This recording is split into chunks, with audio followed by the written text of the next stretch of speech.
Well, hello everyone. Welcome back.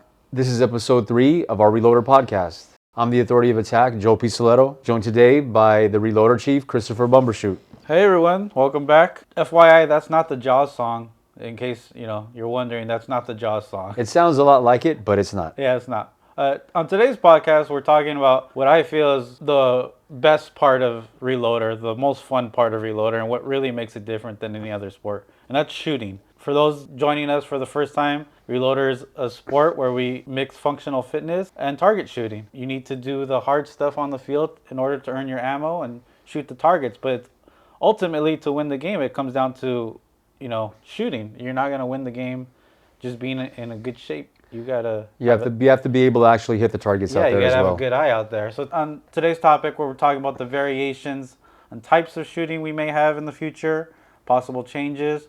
We'll talk about our current weapon that we're using on the field, how to handle it, how to use it, troubleshooting, and strategy. We'll also go over the latest Reloader news and developments. And as always, to start off the podcast, we're going to go over last week's race. That is episode 3, round 3. We're going to break it down step by step and see what happened and spoil it for you if you haven't seen the episode already.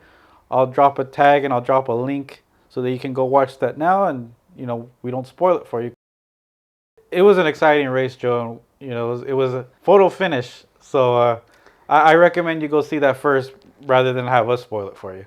Well, yeah, of our first match, round 3 was definitely the closest, most exciting, most intense. Leave it at that. Yeah, it was the fastest. It was like we were too good for the field on that one. So let's get right into it. Last week's race. This is your spoiler alert. So here we go. Structure again. We're in alpha testing version 1, Joe. It's the same rules for the field as the first 2 rounds because, once we start a match, it's going to be the same rules for the duration of the 3 rounds. It's me versus you. So, to rewind the clock a little bit, you won the first round. You won the second round. Yes, I did. I'm very bitter about that. My gun didn't work second round. So, on the first and second round, we switch sides always. Every time we have a match, we're going to switch sides. The third round is determined by whoever won the fastest rounds. And since you won both rounds, you got to choose whether you wanted red or blue. And you said, I don't care. Well, to be honest with you, since I had won on both sides, I felt confident enough where it really didn't make a difference to me. And I figured I would just stick on the side I was at and make it easier on both of us. What a jerk. Yeah, I was already wearing a blue shirt and I don't want to change my shirt. Yeah, make you change again, Yeah. I don't want you to expend too much energy out there. Yeah. So let's set the scene. We're still in our, this is the same day as the first 2 rounds.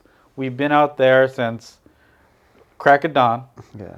And this is probably maybe like 2 hours and 3 hours into the day. We were out there before the sun came up, and we're finishing our race as it's getting to the not peak heat of the day, but almost there. It's not noon yet. I think we probably got out of there like around 11. Yeah, we got out there a little before noon. Got out of there a little before noon. So yeah, we've been out there for a while. We've set up the field, had a round, reset the field, had a round, and now we've reset the field again. You've already won. Did this third round, did it matter to you? It always matters.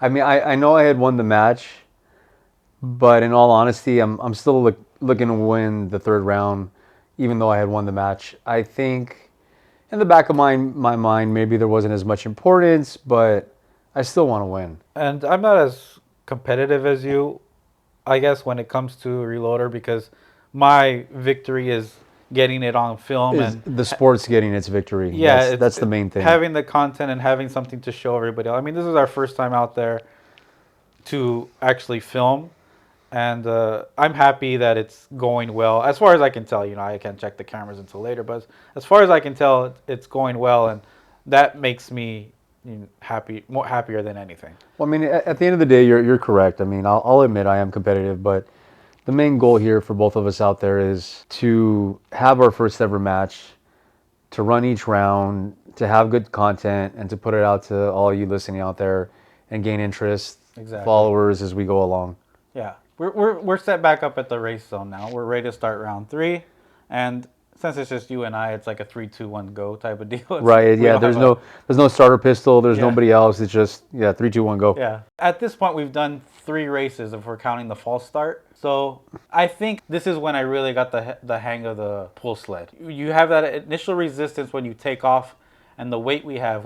So the sled is about 30 pounds, and then we put on 42 and a half. We try to be cute with it. We put a 25, a 10, a 5, and a 2.5 on it. Yeah. When you take off with that sprint sled, and once you run out of slack on your straps, you feel that pull back on you because of the It weight. jerks you back real quick. Yeah. So I think I was finally get the hang of that. You know the jerk is coming, so it's just about digging through it with your legs. So I knew that was coming and reacted to it a little bit better with a little bit of practice out there. I mean, possibly, I know for myself, speaking only for myself, I don't know if I have even to this day yet. I'm still getting adjusted to it. Yeah. This is the first race zone I win, and I have a bullet. And having just ran 2 rounds, I have a little bit of a strategy, knowing that there's only 3 targets.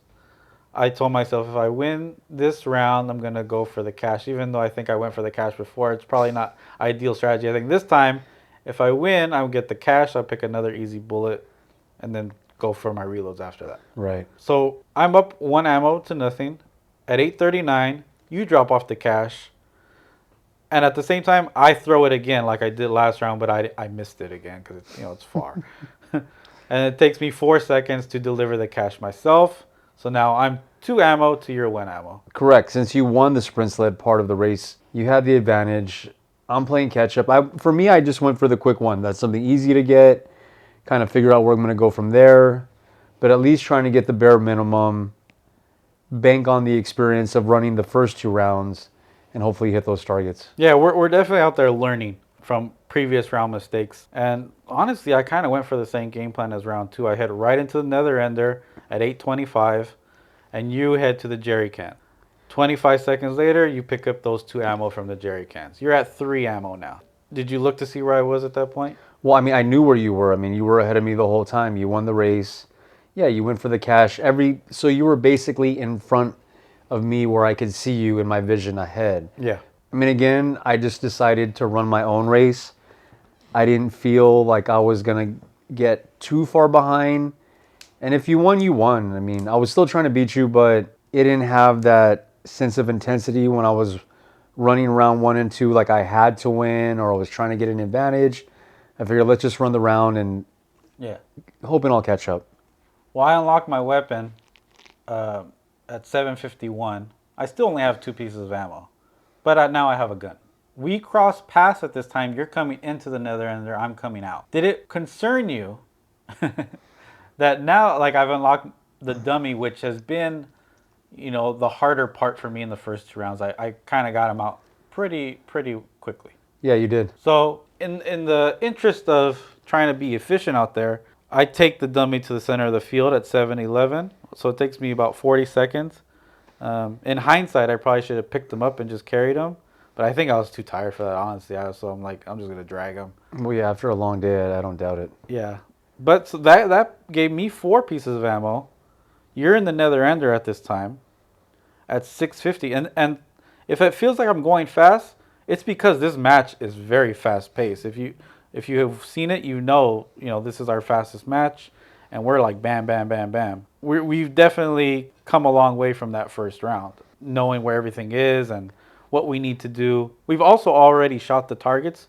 We know how hard or how easy it is to hit the targets, so we have more confidence in what we're doing out there. You unlock your gun at 6:50 while I'm completing the memory challenge. We're back at the border, the nether ender, and the reloader zone. You complete the memory challenge at 6:38, and I'm loading my weapon. Now, looking back at the episode, I took a little longer to load my weapon. You got your weapon loaded very quick. Well, yeah, I got it done. Going into round 3, I knew obviously you were trying to win. I knew you were going to go as fast paced as you could. I wasn't worried that I would be trailing. I just knew I had to catch up. And yeah, when it came down to it, I went for the minimum 3 pieces of ammo. And that's because I already have my gun? Yeah, I mean, I figured why not? I'm not going to go for extra.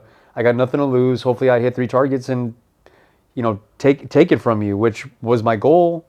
But again, I mean, you being ahead in the race wasn't the biggest deal. I just had to catch up and then, make quick time getting those targets and taking out the final boss target. At 6:20, I fired my first shot, and at this point, I'm 3 for 8 on the day. Oh wow. Yeah, so I had 2 in the first episode and only 1 in the second episode, and one of those bullets was just Yeah, it didn't falls even up. go anywhere. Yeah. I'm pointing that out because despite that, I kind of felt confident in shooting. Like I hadn't hit shit all day, but I felt like I was gonna hit these things because I had practice. I had a little bit of practice in the past hour or so. So I felt like I was gonna hit them. And Well, you must have felt the same way taking shots with only 3. well, yeah. I mean, I felt confident. I think the round prior, I went 3 for 4, Yeah. and I felt pretty good shooting there. I know I missed one, but I definitely felt that my aim was more on. And again, I mean, I had nothing to lose. If I end up missing one, I guess I end up missing one. But I was confident that I could pull it off in 3 shots. So 2 seconds later, you fire your first shot. And again, I have here written very fast loading time. Yeah. I thought I was a little bit more in the lead than you allowed me to believe because we were shooting at the same time. I thought you were going to take at least a minute to load or something. But No, I think like we talked about, I mean, I don't know how you loaded your weapon, but since I only had 3 pieces of ammo, I had to get the 1 for the cash and the 2 for the jerry cans. I just put the 1 into the 2 and loaded and locked and ready to go. I think I was letting fatigue get the best of me and just taking my time loading. Like I said, my hamstrings were sore from dragging that dummy second round, so you can imagine how I felt in the third round. And if we could zoom in on my face out there, you probably can see it on my face. My legs are tired. So I think I was letting the loading time be my little bit of a rest because you don't Right, want to but be yeah. breathing heavy when taking shots either. One thing we both did, and it's not something we discussed during this, but we both went outside in shooting. Did you notice that? I didn't even think about that, to be Neither did quite I. frankly honest with you. And we're both right-handed. You're right-handed, right? Yeah. Yeah, we're both right-handed. I just thought it was interesting that both of us came from the outside in, and maybe it was a subconscious thing we learned that that brings us closer to the wheelbarrow. Well, that's what I was going to say exactly. Whether subconsciously or consciously, the strategy probably better was to work your way from the outside in because you're having to go get that wheelbarrow after. Yeah. So the other way kind of may take more time unless you don't worry about it. You think you're going to be that quick. Outside in might be the best way to go. I think if we rewind it back to the first round, second round I'm not recalling off the top of my head, but first round for sure you went inside out. Yeah. At 6:12, we both hit our third target. So it took me 8 seconds to shoot 3 targets. It took you 6 seconds to shoot 3 targets. Yeah. I was confident, had nothing to lose, just going for it. I was gonna throw a tin can in the air and start. Pew, pew, pew, pew, pew. It was like that. I just had the sight. You know what I mean? At 6:10, so 2 seconds later, we put our guns down. We both have our hands on the wheelbarrow. We're re-entering the nether ender. This is the part of the game where we have to take the memory boxes to the boss target. That's the white metal target. And by doing the memory challenge, it kind of disables the boss target. He drops his guard. That's the story. That's like the theme of it. Yeah, so we disable him so that we're able to take. We can't shoot him. We have to take him out with the mace. Disable him unlocks our mace. So at 6:07, it takes us 3 seconds to go through the nether ender. We drop off the wheelbarrows and drop, pardon the pun, when it comes to me. You appear to be slightly ahead. I was ahead. Yeah, and Chris cuts a fast corner and spills the barrel. So the rule for the ammo boxes is they need to be dropped in front of the boss. Kind of directly in front without actually hitting them. I mean, you can hit them. It didn't really matter. You went a little further than that. Yeah. So that's on you. Well, okay, again, for anybody who watched the episode, you can see as we're taking the wheelbarrows to unlock the mace, I have a big old smile on my face because I'm ahead and I think I'm going to win. And that probably did make me a little more nonchalant to where I went a little farther than I had to. I just thought I had it in the bag. No attention to detail. Figured I'm going to win again. Yeah, we were reviewing the footage just a few minutes ago. And yeah, you're ahead grabbing the wheelbarrow. Yeah. I think you even got a little bit more of a lead getting to the boss Oh, target. I was. If it was the race, I would have been way ahead. Yeah, exactly. Check out the drone replay on the episode. But when you head towards the mace, you slow down for whatever reason. Just too cocky, too arrogant. And can't came to get me. So yeah, at 6:03, I hit the boss first with the mace ball and get the win. In future matches, rounds to come, that's what we want to see. Two competitive contestants out there going neck and neck, hopefully down to the wire finishes. Because again, doesn't matter what type of athlete you are, you can run this race or run this each round to your best abilities and whatever works out for you. Yeah, and again, this is the early testing version, so we're doing 3 targets, and you'll see changes in strategy more often when there's more targets and more reloads on the field. But even in our 3 target field that we did, our strategies were different. You only had 3 pieces of ammo, but you went for the water jugs, and I went for the dummy. So we got there different ways, but we ended up getting there at the same time, which was kind of cool. Yeah, well, this may sound crazy, but I actually enjoy doing the water jugs. Even here at home, I practice with them. I mean, it's something I feel that I can do. I feel for me, it's a good reload to take to try to get those pieces of ammo. Maybe for you, after your struggles in round one, maybe the dummy subconsciously was just something you wanted to keep on doing. I Well, mean, he I'm not was sure, he was but close. I was there already. yeah, that's true. Well, weight wise, the dummy is probably the lightest, but he's just a more of an awkward type of lift. It's the way the weight's distributed that makes it Yeah, more difficult. the water jugs are the jerry cans they're easier to me, but They're not easy, yeah, but they're not yeah. easy, and the butt is they're more taxing on the wrist, and later when we have more wrist specific reloads, it's not going to be as easy when you've done things like, for those who listen to our last podcast, our climbing apparatus, the bars on that are 2 inches around. So you're not gonna they're not like pull-up bars where you wrap your whole hand around it.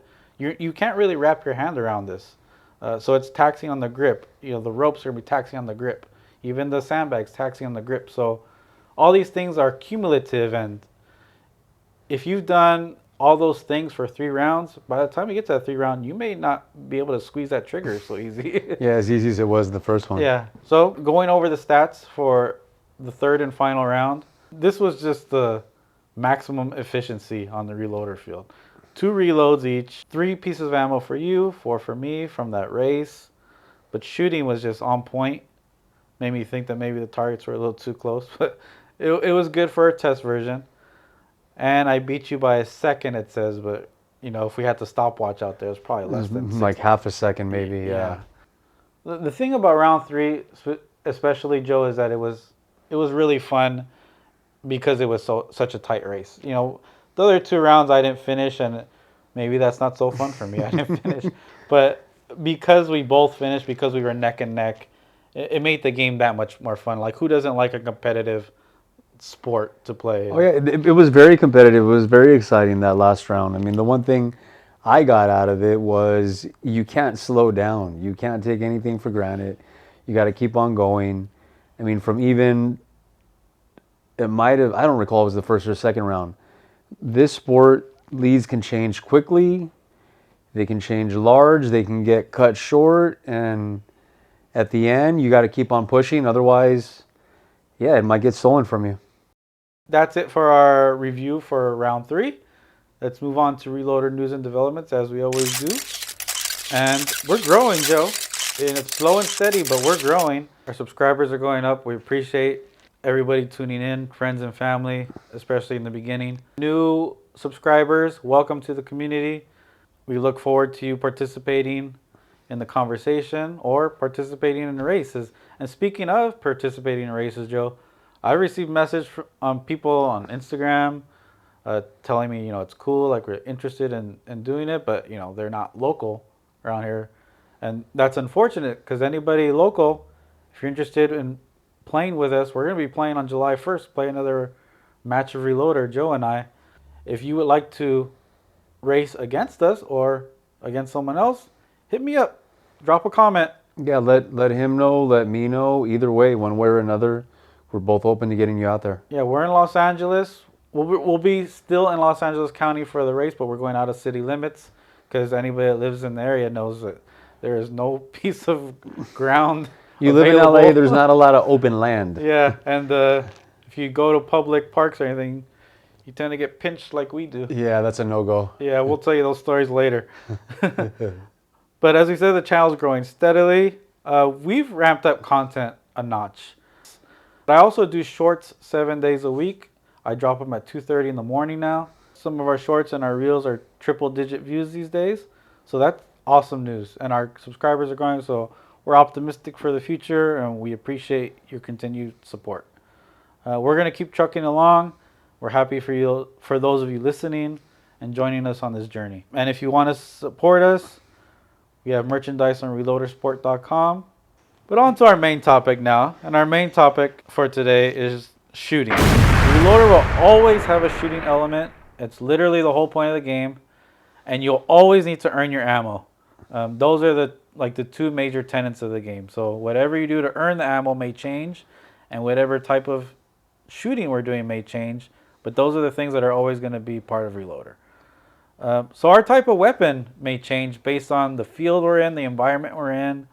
You know, we're using paintballs now, but when we rent fields, we may have to use rubber balls so that, we don't make a mess. Right. We also may change the gun we're using. We also may change the type of quote-unquote firearm. And maybe we'll do a bow and arrow or a slingshot if it's part of the theme of the game.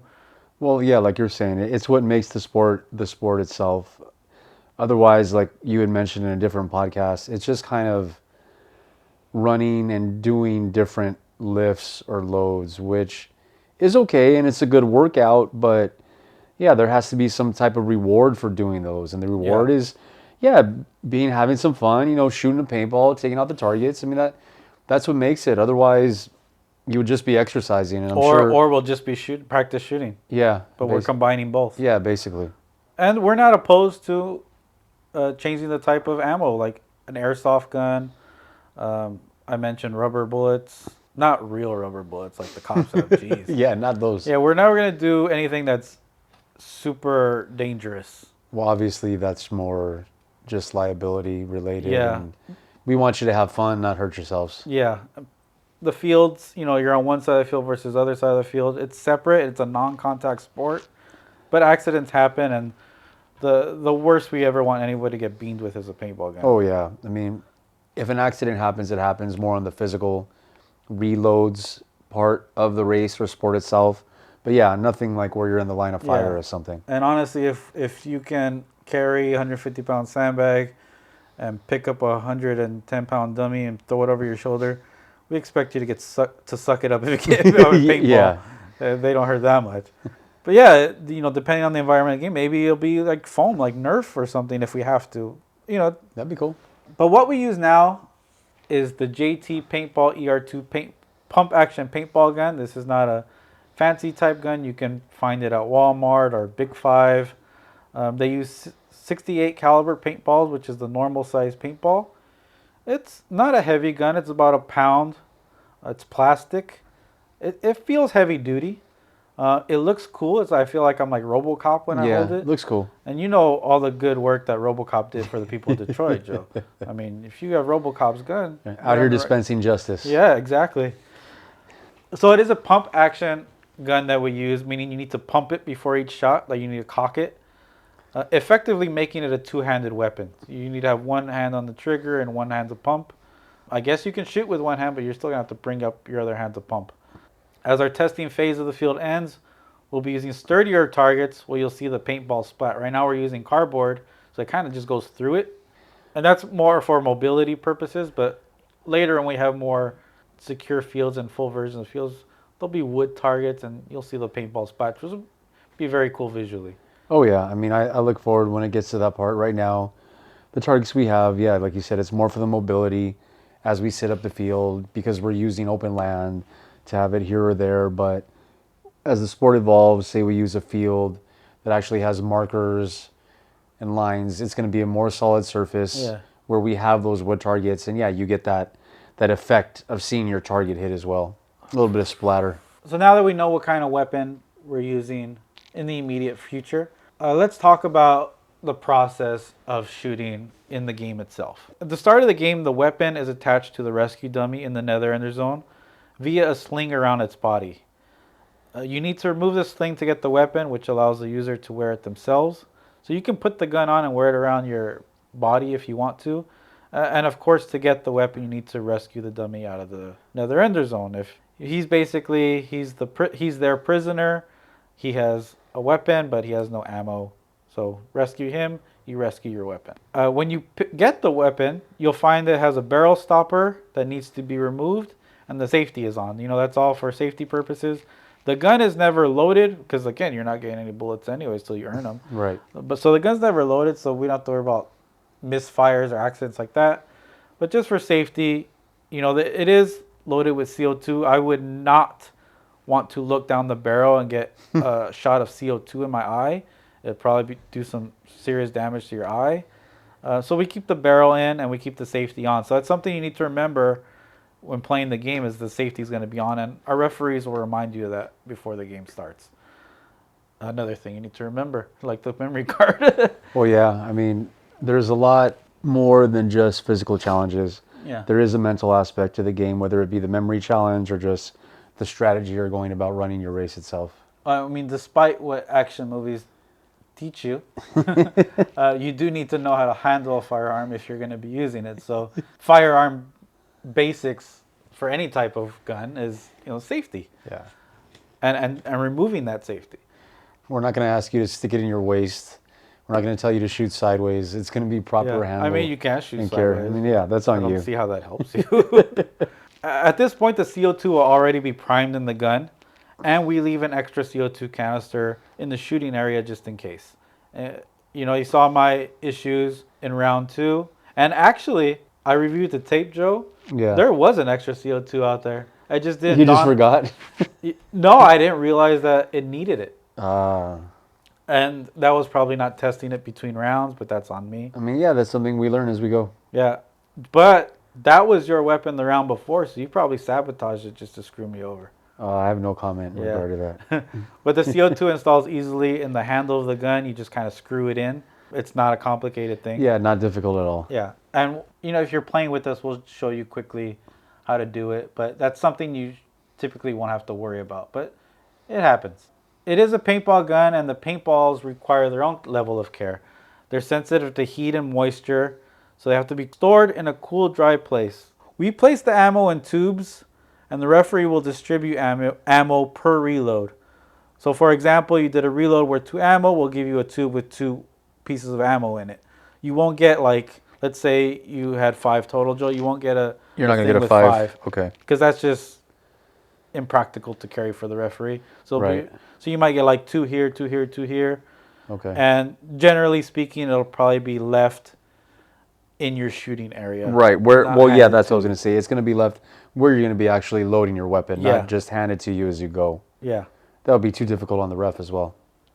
And too difficult to the athlete, because now I hand you a tube. Like, what the hell are you supposed to do with that? You're in the middle of running your race. That may change later if we find out. And it's part of the testing version. The referee's also going to be part of the testing version because it has its own things to figure out. But for now, paintballs are in different tubes of 1 or 2 paintballs. It's highly recommended that you combine the paintballs into one tube, which you saw us do in the last episode. This way, you're not shooting and putting another tube. Yeah, it makes it a lot easier. Yeah, just combine them all into one tube, so you stick the tube into the gun in one step. The tubes fit perfectly into a hole on top of the gun. You just cock your weapon, and it loads 1 paintball into the chamber. One thing we noticed, I don't think it was this desert match, Joe, but it was a match after that where we were getting a little ahead of ourselves, not letting the ball fall into the chamber. Yeah, you have to let it fall first. Yeah, or else you're just shooting blanks. There's kind of a rhythm to doing it. Yeah, and once you get that rhythm, it's a lot easier to shoot, and that's probably why we did so well in the last round. Yeah. Firing, you got to always point the gun down and not your face. Yeah, he's laughing. I've seen him look down the barrel of the gun like Bugs Bunny. He's totally making stuff up. Don't believe him. No, I see you've done it. I'm like, don't point it at your face. Because you get that, even if it's empty, you get that CO2, and let alone a freaking paintball in your eye. But the CO2 by itself has some pressure to it. It's not going to feel good. Don't point at anyone else. Point it down. Act like it's, the a real weapon, yeah. Act like it's a real gun, and you'll be good. If we're ever playing and somebody's just too cavalier, too careless with the gun, we'll probably kick you out. if you're just being a dick. Yeah. We're out there to have like a serious sporting competition. So if it was like baseball and you're just kind of like chucking baseballs at everybody, Yeah, you're nobody's gone. gonna want you out there. Yeah. Remove the stopper, take the safety off if you haven't already. So when you fire it, Joe, there's a slight kick of exhaust from the CO2. Like a Yeah, little, you see it. Yeah. and it has a kick, but it's not like a real gun No, where it's no, like, it's just, it's slight. it's a very slight, It but it doesn't, has one. it doesn't, like if anybody that's ever fired a real handgun, the kick can mess up your aim, and the pull of the trigger, if you pull the trigger with the wrong part of your finger, messes up your aim. You don't really get that from this because it's not heavy like metal, and it doesn't kick like that. No. So once you fire, again, to fire another round, cock your weapon, make sure the paintball drops down into the chamber. That's probably a lesson we learned the hard way, is properly cocking your weapon. Anybody playing with us will take some practice shots before we get the game started, just so you get that feel for the weapon. And again, our weapons may change game to game, but this is what we're working with now and for the foreseeable future. I like these guns. I have no complaints so far. I mean, we've learned as we've gone, but yeah, I think they're practical. I feel I have good aim with them. They've worked out pretty well so far. The more common form of paintball guns are the semi-automatic, bigger type rifle types. Right. I didn't want those. I kind of like the fact that you have to cock it one at a time, and I like the fact that you can hold it in one hand. Well, I think also for this sport as well, even though you do gain your ammo, it's not like a semi-automatic gun where you're garnering all kinds of ammo for yourself. You're only gonna get like what, gonna, 6, 7 tops? yeah, exactly. You're gonna get, well, right now about 6 tops for 3, maybe now moving to 4 targets, which is all you really need if you're even just a decent shot. And yeah, like you said, the single shot one at a time kind of makes you take aim and make sure you're actually on target, rather than, a semi, you're just trying to, was it pray and spray out there, you know what I mean? Pray and spray. Yeah, that's not what we're doing. I did a little bit of math, and Spray and pray and spray. I don't think it's a spoiler, but I did a little math thinking about when we have 5 targets. And yeah, it'll be possible to have like 10, 11 pieces of ammo at once before even shooting. Oh, yeah. But still, I don't want like a semi-automatic thing where it's about having good aim. Yeah. It's not just taking it out.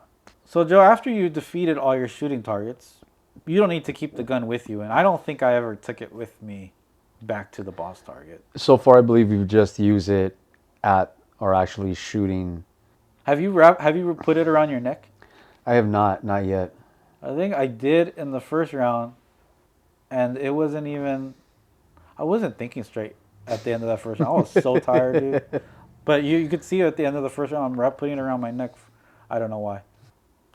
But there's advantages to that. Personally, I leave it on the floor. That's what works for me. I can see the argument of saving time, having it strapped around your neck, and loading it while you move. For example, rescuing the dummy. So you unlock your gun, you rescue him to the center of the field. I could see, you having that around your neck, maybe loading it on your way back. Right. In the case of the referee, hands it to you. That's true. And when you come back to your shooting area, you don't have to look for your gun. But what I do right now, and I think you do the same thing, I just leave it where I'm gonna shoot, just so it's kind of out of the way. Yeah, I mean, that seemed to work so far. I haven't honestly given it that much of thought moving forward, but I've just gone with what is. I pick it up where it's at, shoot it, and then leave it. So that's the paintball gun we use, and I like it. It's working for us now. We'll see how it works when the field's a little more intense. But for now, so that's what we're working with. Troubleshooting these things, so it does have its issues. The CO2 canisters are individuals, and they're good for about 20 to 30 shots. Okay. The weapons aren't high quality, again, so the CO2 that isn't properly installed can leak and air out. The air leak is gradual. Shots aren't as strong towards the end of the canister life. So if it's slowly leaking and you don't notice it, your first shots might be good, and then by the time you get back to the gun, it's not working anymore. I mean, well, not to cut you off, but that's why moving forward, every paintball gun will be checked before and after each race. Right here I have it written down. Best course of action is test the gun by firing it before the round starts. Yeah. And or changing the canister before the round starts. So we've had enough practice with it now where we can determine what kind of pressure it really is. We want maximum pressure because even if it's like in the middle of the canister, it's It, not flying as tightly as it would. and it with a affects new how gun. you aim. Yeah, totally does. Again, the paintball needs to be in the chamber. We had those issues, so if it's not falling down when you cock it, you got to make sure it does that. And if not, I think you just shake it and it kind of falls down in there. Yeah, you can feel it or kind of see it too. And we always have extra guns on hand just in case. Joe, I think last time we went to go film, one of our weapons, which is just takes a dump on us. Yeah, I mean, well, that's why, credited to you. There's always been extra of whatever it may be, whether it's the jerry cans or the targets or even the paintball guns. I know there's always one extra at least on site. We have one extra of everything, and mainly, we envision this to be a multi-field sport. Like, Well, I dream of dreams. I daydream where it's like we got 4 fields going at well, yeah, it's once. a tournament. We want it to Yeah, be a large, 2-day tournament style yeah. event. And even now, when we're just working one field, we have extras because, hey, the people waiting their turn to race next, they're gonna be warming up with something. Right. If you look at the jerry cans that we use on the field compared to what we were carrying in the horse water jugs, they're different jugs, and those are our backup jugs that we were using in horse. So we have backups for everything, so people can warm up, waiting for their time to Compete. compete. Yeah. Strategy for the weapons: the more we play, the more we find it beneficial to earn your ammo up front and take all your shots at once. Right? In my opinion, that's probably the best way to go about it. Yeah. However, if you want to risk it for the biscuit and try your luck with minimal ammo, it can make a difference between winning and losing, right? It makes a big difference. I Yeah. mean, we've seen, I don't know if it was the first or the second round where, The second one, I was going for it. yeah, exactly. missed. You had to, and that if you're at that part of the match, then I mean, hey, maybe you're able to come back, but it really puts you in a deep hole to dig yourself out of. It's not far-fetched to think that your first shot you'll miss. Yeah, And that's then you very just- true. And then you just slightly adjust and you can start hitting them. But yeah, it depends what your opponent's doing. If you have no chance of winning but to go for it, then go for it. But generally speaking, it's easier to take all your shots at once. Oh, definitely. Yeah, we talked about this in our round review, but shooting outside in seems beneficial. You're closer to the wheelbarrow. Without knowing, I think we kind of came upon something that as well. That is, I'd say, the best strategy to go about things. You go from the farthest point and gradually work yourself to the closest point of taking that wheelbarrow back to unlock the mace. Now, left-handed versus right-handed. I don't know. As a right-handed, it seems natural to go to your right, but we've seen you do it going to your left. So I don't know if that makes a difference, but something to consider. Yeah. Scheduling your shooting based on fatigue. Would you use your shooting as a break between reloads, like you're huffing and puffing? Like maybe something like you did a minimal amount of reloads at your shot, but then you're going against gathering all your bullets at once. But I don't know, something to consider. I mean, that's possible. I just think from the mental aspect of the race, it's a little defeating if you have to go back and get more. It totally, that feeling is like, Yeah, and I had to go through this all over again. yeah. And I personally don't want to shoot fatigued. Yeah. I don't want to be breathing hard. I want to, slow, easy breaths so I can aim correctly. Another thing to consider is grip fatigue. If your wrist and forearms are burned out from the previous rounds or even from the round you're shooting in, that's going to make a difference. It's going to affect your aim as well. Yeah. I've worked out with the jerry cans to the point where my hands are so tired and they're like shaky. I can't imagine shooting like that. Yeah, that'd be really difficult. Yeah, but it's going to happen. Inevitably, it's going to happen. Especially as we do 5 targets, you have more and more reloads you need to do to finish the round. Yeah, it's going to be inevitable at some point. Yeah. Shooting from round to round, we've noticed we get better at aim in later rounds, but also factoring in the fatigue factor. I don't know. We're going to find the balance. We don't have a big enough sample size to tell, but we're going to get more tired and we're going to have more targets to shoot. And at the same time, our brain is going to get better at shooting. Right. So it's going to be very interesting to see Yeah, how we'll see that plays. how that plays out. Right now, anecdotally, not a lot of examples to go from, but right now we're getting better as the rounds go. But that's shooting. I hope I covered everything when it comes to that aspect of the game. It's probably the most important part of the game. I mean, it's how we keep score. If our rounds ever ended on a time limit, the person with the most target shot gets the win for that round. So it's basically the only way we keep score in the game. So having said that, we're gonna make it harder later, obviously, especially if we're shooting 3-for-3 like this. Yeah. We're gonna make it harder. So that's something to consider. It's gonna be more difficult, and at times it may end up being the most difficult part of this game. But ultimately, the best shooter is probably gonna win the game, regardless of what kind of athlete you are. Do we recommend practice shooting on your own? Sure, if you know what weapon we're going to use. We're not really going to tell you that beforehand. So you might show up and have the same gun we're using now, or that might be maybe we're doing slingshots that day. Who knows? But we're not going to tell you that ahead of time, unless no, actually no. I was going to say unless we're doing a big tournament, it's up front. Like no, I'm But not even going to tell then, you. no. Yeah. Yeah. Actually, I probably won't. You won't even know what reloads are going to be out there that day. But yeah, that's it for shooting. Joe, anything you want to leave us on? Not at the moment, no. No. Well, whatever we left out today, and we did intentionally leave some things out today for next week. Next week's topic is a complete gameplay review after alpha testing first match. So that's the 3 rounds you just saw. Our Reloader Sport episode for this coming week, it's a match review for our first 3 rounds. Basically, we're putting all 3 rounds into one episode and covering it as a whole. So we'll be doing the same for the podcast. We're going to be reviewing alpha testing and talk about what we learned in this testing version and rule changes we made as a result of what we learned. Spoiler, apparently you can't just dump your wheelbarrow on the floor. Yeah.